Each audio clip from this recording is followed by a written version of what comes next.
इस वीडियो में हम पढ़ेंगे कक्षा 6 का तीसरा चैप्टर तंतु से वस्त्र तक।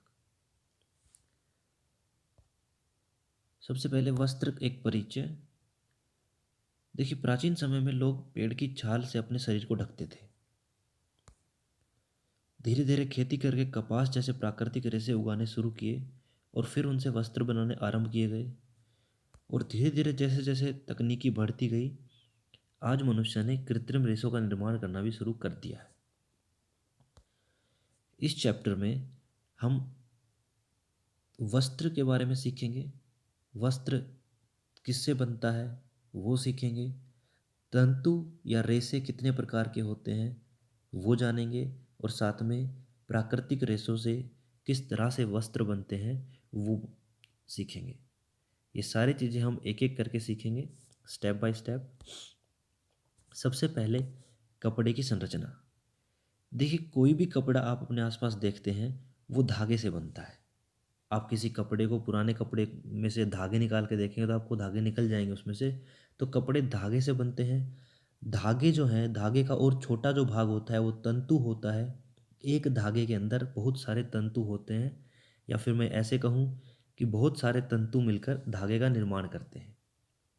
ये तंतु या फिर रेशे प्राकृतिक और कृत्रिम हो सकते हैं। प्राकृतिक जो हमें प्रकृति से मिलते हैं, कृत्रिम जो मनुष्य द्वारा बनाए जाते हैं।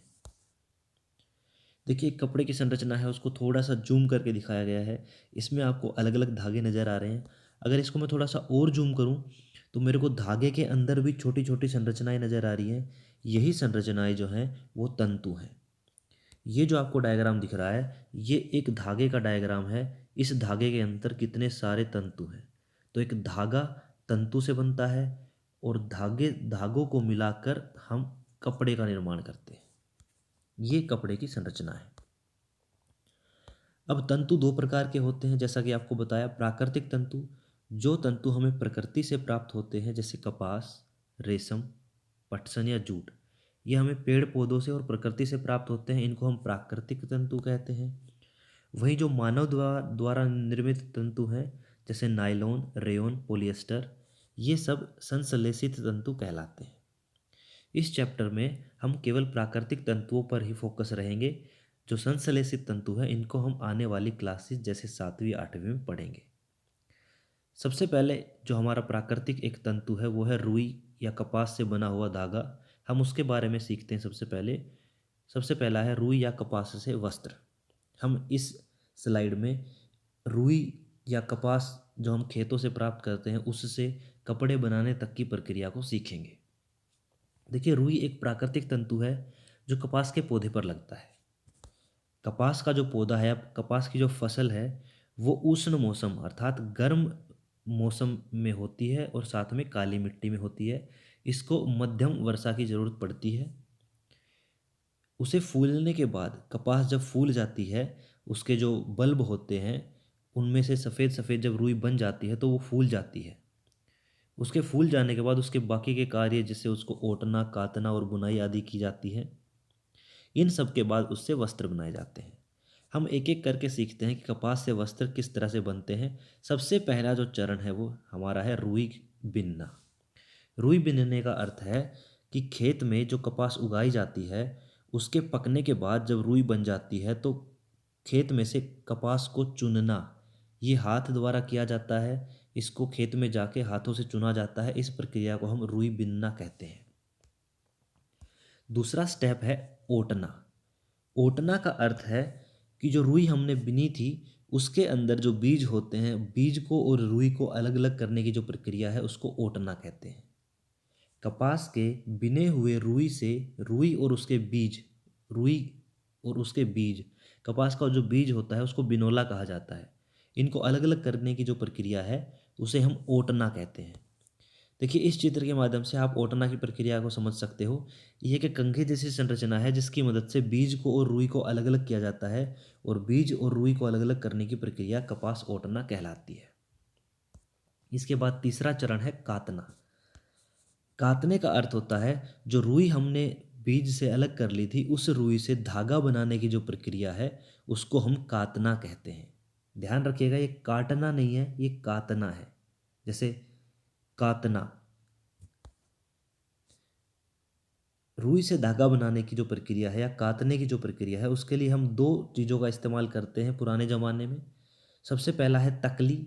ये जो चित्र आपको दिख रहा है ये तकली का चित्र है, और इस चित्र के माध्यम से आपको थोड़ा सा दिख रहा होगा कि ये यहाँ पर रुई है, और इस रुई से धागा बनाने की प्रक्रिया, उस धागे को इसके चारों तरफ लपेटने की प्रक्रिया है इसके अंदर, ये तकली है। वहीं दूसरी चीज़ चरखा। चरखे से आप भली भांति परिचित होंगे। आज़ादी की लड़ाई में चरखे ने महत्वपूर्ण रोल निभाया था। ये एक चरखे का चित्र है जिसमें हम रुई से धागा बनाते हैं। अगर आपको याद हो तो सामाजिक की किताब में महात्मा गांधी जी ने चरखे का इस्तेमाल करके हमारे देश को आज़ादी दिलाई थी। ये वही चरखा है। तो तकली और चरखे की मदद से रुई को काता जाता है। कातने का अर्थ होता है रुई से धागा बनाना। इस चीज़ को ध्यान रखिएगा। इसके बाद आखिरी स्टेप है बुनना। देखिए, धागा जो बन चुका है उस धागे से कपड़ा बनाने की जो प्रक्रिया है उसको बुनना कहते हैं। पुराने समय में यह काम हथकरघों की मदद से किया जाता था, जो आपको चित्र में दिख रहा है। एक स्ट्रक्चर के अंदर पहले धागे लगा के फिर और धागे क्रॉस करके लगाए जाते थे, उसको हम बुनाई कहते थे। आजकल यही काम मशीनें बड़ी आसानी से कर लेती हैं। तो रुई या कपास से वस्त्र बनाने के लिए हमारे पास मुख्य रूप से 4 स्टेप हैं, 4 चरण हैं। सबसे पहला है रुई का बिनना। रुई बिनने का अर्थ है फसल जब पक जाती है रुई की तो खेत से कपास जो सफ़ेद रंग की रुई है उसको चुनना जो है वो रुई बिनना कहलाता है। उसके बाद दूसरा स्टेप है ओटना। ओटना का अर्थ है जो रुई के अंदर कपास के बीज होते हैं उसको और रुई को अलग करना, ये ओटना कहलाता है। फिर रुई से धागा बनाने की जो प्रक्रिया है उसको कातना कहते हैं। और आखिरी में जब धागा बन जाता है तो उस धागे से कपड़े का बनाना बुनना या फिर बुनाई कहलाता है। बुनाई को सही से समझने के लिए हम ये एक चित्र के माध्यम से इसको समझ सकते हैं। हमने कागज़ की कुछ पट्टियाँ ली और उसको इस तरह से जैसे चित्र में दिखाया गया है क्रॉस करके एक दूसरे के अंदर सेट कर दिया। तो ये जो पार्ट बन रहा है इसी तरह से कपड़े बनाए जाते हैं। जो हमने रुई से कपड़ा बनाना सीखा वो भी इसी तरह से बनाया जाता है। उसकी बुनाई को सही से समझने के लिए हम इस चित्र से समझ सकते हैं। कपड़े कागज़ से जो बुनाई होती है उसी तरह से जो धागा है उससे भी कपड़े की बुनाई होती है। एक अन्य तरह की बुनाई होती है ऊनी कपड़ों की बुनाई। आपने अक्सर अपने घर में जो बड़ी औरतें हैं, मम्मी, बुआ आदि को ऐसे जैसे इस डायग्राम में दिखाया गया है 2 स्टिक की मदद से ऊन से कपड़ों को बनाना देखा होगा आपने। ऊनी कपड़े जैसे स्वेटर, जैसे मफलर, हाथ के ग्लव्स, ये आदि बनाते हुए देखा होगा। और उसमें वो अलग अलग डिज़ाइन और अलग अलग तरह से उसको बनाती हैं। तो ये भी एक तरह की बुनाई है। इसके बाद आता है जूट या पटसन। देखिए, जूट या पटसन भी हमें पौधे से ही प्राप्त होता है। ये भी एक प्राकृतिक तंतु है। इसकी खेती मुख्यतः पश्चिम बंगाल, बिहार और असम में की जाती है। यह एक बारिश का पौधा है। इसे बारिश के मौसम में लगाया जाता है। जब यह पौधा लगाया जाता है तब इसके पौधे को पानी में भिगो के, जैसे मान लो ये पौधा लगाया और पक चुका है तो उसके बाद इसको काट के पानी में भिगो के काफ़ी दिन तक सड़ा के रखते हैं। उसके बाद इसके तने से रेशे निकाल के उसके कपड़े या जूट के बैग बनाए जाते हैं। ये हमारे पास जूट या पटसन है।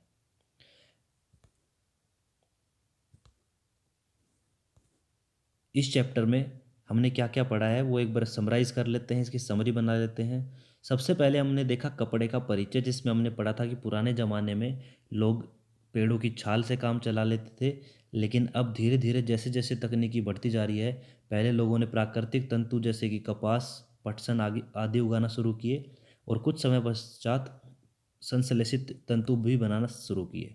उसके बाद हमने कपड़े की संरचना पढ़ी।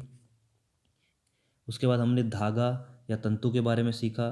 कपड़े की संरचना और धागे में हमने सीखा है कि एक कपड़ा जो है वो धागे से बनता है, धागा जो है वो तंतु से बनता है, और तंतु 2 प्रकार के होते हैं, प्राकृतिक और संश्लेषित। प्राकृतिक और संश्लेषित तंतुओं के बारे में सीखा, उनके कुछ उदाहरण सीखे हमने। उसके बाद रुई से कपड़े बनाने की जो पूरी प्रक्रिया है जिसके अंदर 4 अलग अलग चरण थे, वो हमने 4 चरण सीखे। फिर हमने कागज़ से कपड़े की बुनाई जो है उसकी संरचना को सीखा। और लास्ट में हमने ऊनी कपड़े की बुनाई और जूट या पटसन के बारे में सीखा। ये चैप्टर हमारा यहीं ख़त्म होता है। अगर आपको समझ आया हो तो मुझे ज़रूर बताएं। सभी का वीडियो देखने के लिए बहुत बहुत धन्यवाद।